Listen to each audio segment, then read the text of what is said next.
پیارے دوستو، حضرت انس رضی اللہ عنہ بیان کرتے ہیں کہ رسول صلی اللہ علیہ وسلم جب صبح کی نماز پڑھ لیتے تو مدینہ کے خادم اپنے برتن لے آتے، ان میں پانی ہوتا، وہ جو برتن لاتے آپ اس میں اپنا دست مبارک ڈبو دیتے۔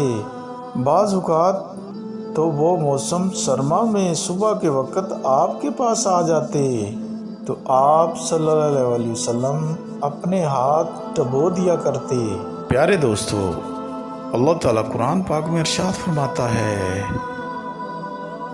فَبِأَيِّ آلَاءِ رَبِّكُمَا تُكَذِّبَانِ، تم اپنے پروردگار کی کون کون سی نعمتوں کو جھٹلاؤ گے۔